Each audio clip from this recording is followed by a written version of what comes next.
अरब की तपती रेत, गर्म हवाओं से भरा एक इलाका, जहां ऊंटों के काफिले गुजरते, मस्जिदों से अजान की सदा बुलंद होती और बाजारों में लोग अपने कारोबार में मशगूल रहते।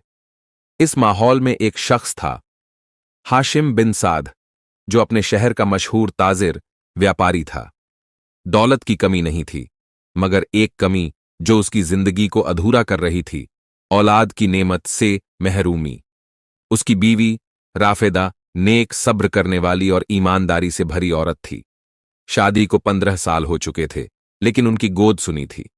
हाशिम ने हर तरह के इलाज कराए, काबे में जाकर दुआएं मांगी, लेकिन तकदीर अब तक खामोश थी।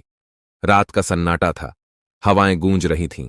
हाशिम अपनी बीवी के साथ छत पर बैठा हुआ था। आसमान के तारों को निहारते हुए उसने एक ठंडी सांस ली और कहा, राफेदा, अल्लाह ने मुझे हर नेमत दी, मगर औलाद नहीं। कभी कभी सोचता हूं, शायद मैं किसी बड़े गुनाह की सजा भुगत रहा हूं। राफेदा की आंखें नम हो गईं। उसने अपने शौहर का हाथ थाम लिया और बोली, अल्लाह के फैसले में कोई खैर होगी, हमें सब्र करना चाहिए। लेकिन इस रात तकदीर ने कुछ और ही लिख रखा था। आधी रात का वक्त था, जब दरवाजे पर तेज दस्तक हुई। हाशिम ने चौंक कर दरवाजा खोला तो एक अजनबी बुजुर्ग खड़े थे। उनका चेहरा नूरानी था और आंखों में एक अजीब सी चमक थी। उन्होंने कहा, हाशिम बिन साद, तुम्हारी तकदीर का फैसला आज हो चुका है। अल्लाह ने तुम्हारी दुआ कबूल कर ली है। बहुत जल्द तुम्हारे घर रोशनी आएगी। हाशिम और राफेदा की आंखों में उम्मीद की चमक जाग उठी। क्या यह सच है? हमें औलाद नसीब होगी? बुजुर्ग ने सिर हिलाया और एक छोटा सा थैला हाशिम के हाथ में दे दिया। इसमें खजूरें हैं, ये खाकर अल्लाह से दुआ करो। मगर याद रखना, जो औलाद तुम्हें मिलेगी वह तुम्हारी परीक्षा भी बनेगी। इतना कहकर वह बुजुर्ग अचानक गायब हो गए। वक्त बीता और राफेदा ने मां बनने की खबर सुनाई। घर खुशियों से भर गया। मगर जिस रात यह खुशखबरी मिली, उसी रात हाशिम को एक अजीब सा ख्वाब आया। वह एक वीराने में था, जहां चारों तरफ अंधेरा था। उसके सामने एक बच्ची खड़ी थी, जिसकी आंखों से आंसू बह रहे थे। उसने कहा, अब्बा जान, क्या आप मुझे बचाएंगे? हाशिम डर के मारे जाग गया। उसे समझ नहीं आया कि इस ख्वाब का क्या मतलब था, मगर वह खुश था कि अब उसकी गोद भरने वाली थी।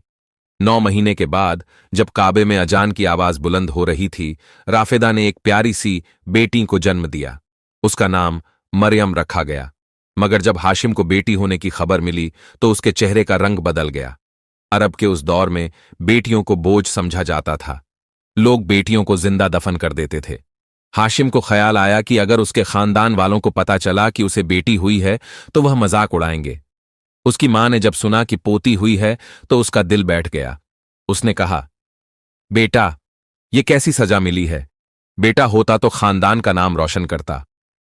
हाशिम अंदर ही अंदर परेशान था, लेकिन राफेदा ने मरियम को सीने से लगाया और कहा, यह औलाद अल्लाह की नेमत है, मुझे बेटी पर फख्र है।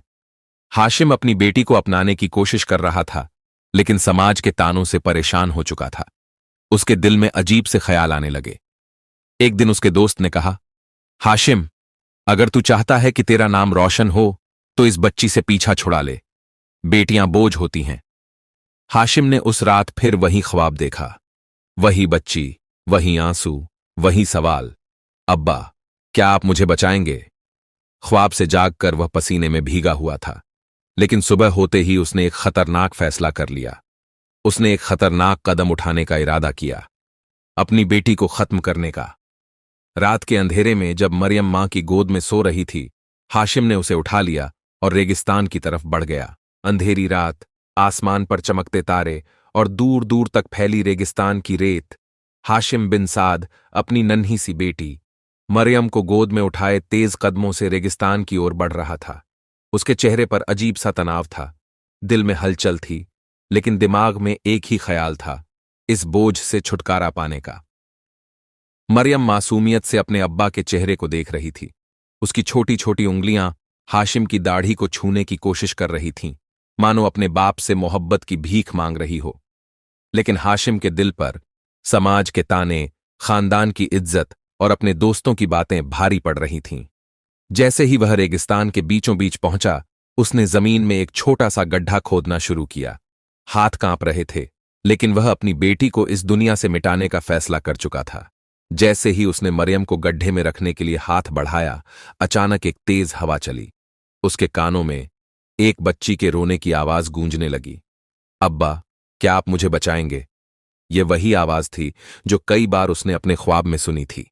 हाशिम का जिस्म सुन्न पड़ गया, दिल की धड़कन तेज हो गई। वह चारों तरफ देखने लगा, लेकिन वहां कोई नहीं था। यह सिर्फ एक आवाज थी, लेकिन उसमें इतनी ताकत थी कि उसका कलेजा फटने लगा। उसकी आंखों के सामने अचानक वही बुजुर्ग आ खड़े हुए जो उस रात उसके घर आए थे। उन्होंने गहरी नजरों से हाशिम को देखा और कहा, क्या अल्लाह की दी हुई नेमत को तू खुद अपने हाथों से खत्म करेगा? हाशिम की आंखों से आंसू निकल पड़े। उसने कांपते हाथों से मरियम को उठाया और सीने से लगा लिया। नहीं, मैं अपनी बेटी को नहीं मार सकता। हाशिम भारी कदमों से वापस लौटा। जैसे ही वह घर पहुंचा, राफेदा ने मरियम को उसकी गोद से लिया और उसे चूमने लगी। उसकी आंखों में सवाल थे, मगर हाशिम चुप रहा। रात भर वह सो नहीं सका। उसे एहसास हो गया था कि बेटी बोझ नहीं होती, बल्कि रहमत होती है। लेकिन उसकी परीक्षा अभी खत्म नहीं हुई थी। जब उसके दोस्तों को पता चला कि उसने अपनी बेटी को जिंदा छोड़ दिया, तो उन्होंने उसका मजाक उड़ाना शुरू कर दिया। हाशिम, तू मर्द नहीं, तेरे घर में बेटी हुई और तूने उसे मार भी नहीं पाया। उसके अपने कबीले के लोग उससे किनारा करने लगे। खानदान वालों ने उसकी इज्जत पर सवाल उठाने शुरू कर दिए। उसकी मां तक ने कह दिया, अगर तू इसे पालने पर अड़ा रहा तो हमारा तुझसे कोई ताल्लुक नहीं रहेगा। अब हाशिम के सामने एक और मुश्किल खड़ी हो गई। क्या वह समाज के खिलाफ जाकर अपनी बेटी को रखेगा या फिर वह उसे छोड़ देगा? एक दिन हाशिम अपने कारोबार के सिलसिले में बाहर गया हुआ था। जब वह लौटा तो उसने देखा कि घर सूना पड़ा था। राफेदा रो रही थी। क्या हुआ? हाशिम ने घबराकर पूछा। राफेदा ने कांपती आवाज में जवाब दिया, हमारी बेटी मरियम, उसे कोई उठा ले गया। हाशिम के पैरों तले जमीन खिसक गई। वह पागलों की तरह पूरे शहर में दौड़ने लगा, बाजारों में, मस्जिदों में, गली कूचों में, मगर मरियम का कोई सुराग नहीं मिला। 2 दिन बाद एक नौकर ने हाशिम को एक पैगाम लाकर दिया। यह एक छोटा सा कागज था जिस पर लिखा था, अगर अपनी बेटी को जिंदा देखना चाहता है तो उसे भूल जा, उसे कभी तलाश करने की कोशिश मत करना। हाशिम के हाथ से कागज गिर गया। उसकी दुनिया अंधकार में डूब गई।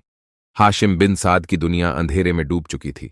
उसकी मासूम बेटी मरियम अब उसके पास नहीं थी।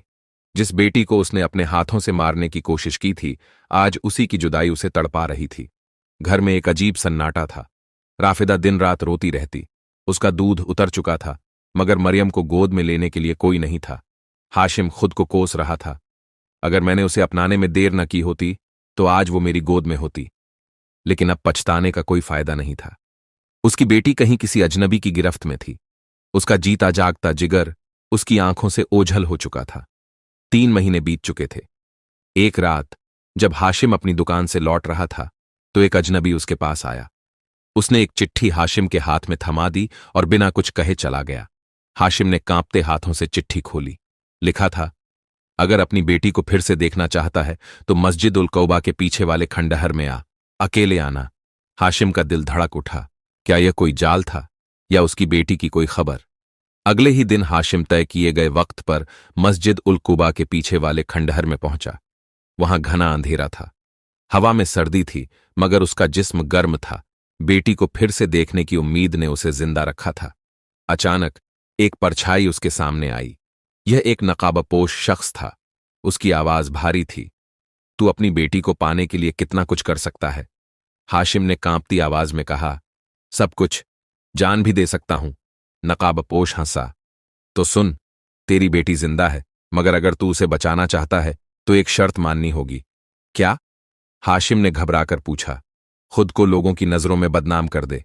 अपने शहर में यह ऐलान कर कि तू एक खयानती, धोखेबाज आदमी है और तेरा कोई ईमान नहीं। अगर तूने ऐसा कर दिया तो तेरी बेटी लौट आएगी। हाशिम सुन्न रह गया। क्या वह अपनी बेटी के लिए अपनी इज्जत दांव पर लगा सकता था? अगर वह ऐसा करता तो पूरा शहर उसे धोखेबाज समझता। उसके कारोबार का नाश हो जाता। उसकी बीवी तक उसे छोड़ सकती थी। लेकिन जब उसने अपनी बेटी का मासूम चेहरा याद किया तो उसकी आंखों से आंसू गिर पड़े। इज्जत बाद में आ सकती है, लेकिन औलाद वापस नहीं आती। अगले ही दिन हाशिम बाजार में खड़ा हो गया। वहां कई लोग जमा थे। उसने ऊंची आवाज में कहा, सुनो ऐ लोगों, मैं हाशिम बिन साद एक बेईमान आदमी हूं। मैंने हमेशा धोखा दिया और मैं किसी लायक नहीं हूं। पूरे बाजार में सन्नाटा छा गया। लोगों ने उसकी तरफ गुस्से से देखा। कुछ ने उसे धक्का दिया, कुछ ने कहा, हमें पहले से ही शक था, अब यकीन हो गया। देखते ही देखते उसके कारोबार के ग्राहक कम हो गए। उसके दोस्तों ने उससे नाता तोड़ लिया। उसकी मां ने उसे घर से निकाल दिया। अब हाशिम अकेला था, मगर उसकी उम्मीद बरकरार थी कि कोई उसकी बेटी को वापस लाएगा। 3 दिन बीत गए, 4 दिन बीत गए, मगर कोई मरियम को वापस लाने नहीं आया। हाशिम बिखर चुका था। उसने इज्जत खो दी, कारोबार खो दिया, लेकिन बेटी का कोई पता नहीं था। राफेदा ने उससे कहा, क्या हुआ, कोई मरियम को लाया? हाशिम ने निगाहें झुका लीं। नहीं, मैंने सब कुछ खो दिया, लेकिन मेरी बेटी फिर भी मुझे नहीं मिली। राफेदा सिसकने लगी। कहीं यह कोई धोखा तो नहीं था? अब हाशिम के पास कोई चारा नहीं था। वह टूट चुका था। वह मक्का जाने का इरादा करता है ताकि वहां जाकर अल्लाह से अपनी बेटी को वापस मांग सके।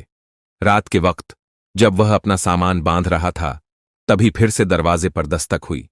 जैसे ही उसने दरवाजा खोला, एक बुजुर्ग खड़े थे, वही बुजुर्ग जो पहले भी आए थे। हाशिम, तेरा इम्तिहान अभी बाकी है, बुजुर्ग ने आगे बढ़कर कहा। तेरी बेटी तुझसे दूर नहीं है, वो यहीं है, उसी शहर में। हाशिम के पैरों तले जमीन खिसक गई। क्या? मेरी बेटी कहाँ है? कौन उसे ले गया था? बुजुर्ग की आंखों में रहस्य था। उन्होंने सिर्फ एक ही बात कही, जिसने तुझे यह इम्तिहान दिया वही तेरा सबसे करीबी था। सबसे करीबी? हाशिम चौंक गया। क्या इसका मतलब यह था कि मरियम को कोई अपना ही ले गया था? हाशिम के दिमाग में कई नाम घूमने लगे। क्या उसकी मां ने मरियम को हटवा दिया था, या उसके दोस्त ने? लेकिन बुजुर्ग की बातें इशारा कर रही थीं कि मरियम का अपहरण करने वाला कोई ऐसा था जिस पर हाशिम ने हमेशा भरोसा किया था। बुजुर्ग की बातों ने हाशिम के होश उड़ा दिए। जिसने तुझे यह इम्तिहान दिया वही तेरा सबसे करीबी था। ये लफ्ज उसके दिल और दिमाग में हथौड़े की तरह बज रहे थे। मेरे सबसे करीबी? क्या इसका मतलब कोई अपना ही मेरी बेटी को ले गया? हाशिम का जिस्म कांप उठा। उसके दिमाग में कई शक और सवाल उमड़ने लगे।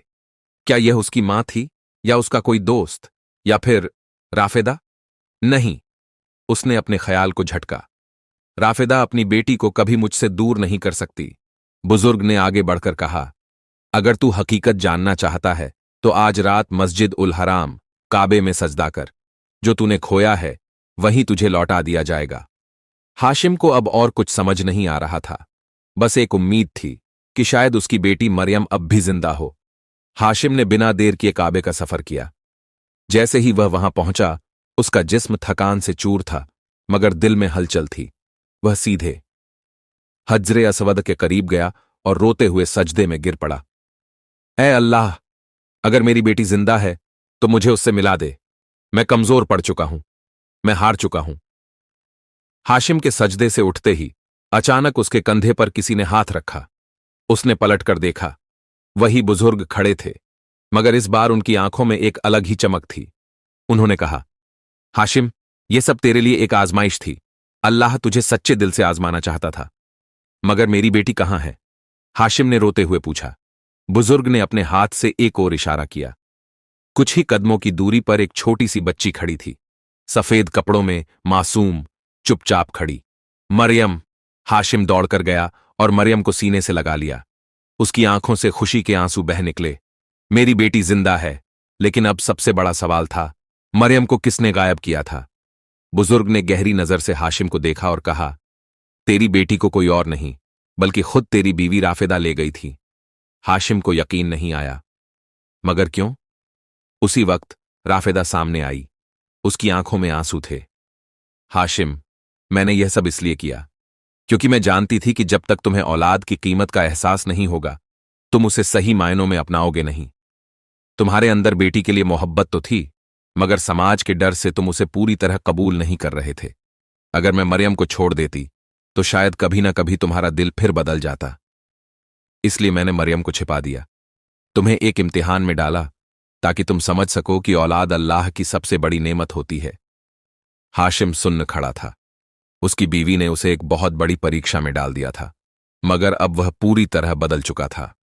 उसने मरियम को गले से लगाया और कहा, अब कोई भी मुझे मेरी बेटी से दूर नहीं कर सकता, न समाज, न इज्जत का डर, न कोई और। बुजुर्ग ने मुस्कुराते हुए कहा, अल्लाह ने तुझे आजमाया और तू कामयाब हुआ। अब तेरा परिवार मुकम्मल हो गया। हाशिम, राफिदा और मरियम ने काबे के सामने सजदा किया। जिस औलाद के लिए उन्होंने सालों तक रो रो कर दुआएं मांगी थीं, आज वो उनकी गोद में थी। अल्लाह ने उनकी दुआ कबूल कर ली थी। सीख: औलाद बोझ नहीं, अल्लाह की रहमत होती है। समाज की बातों से ज्यादा अहमियत औलाद की मोहब्बत को देनी चाहिए। इम्तिहान इंसान को मजबूत बनाते हैं और सब्र करने वालों को अल्लाह कभी मायूस नहीं करता।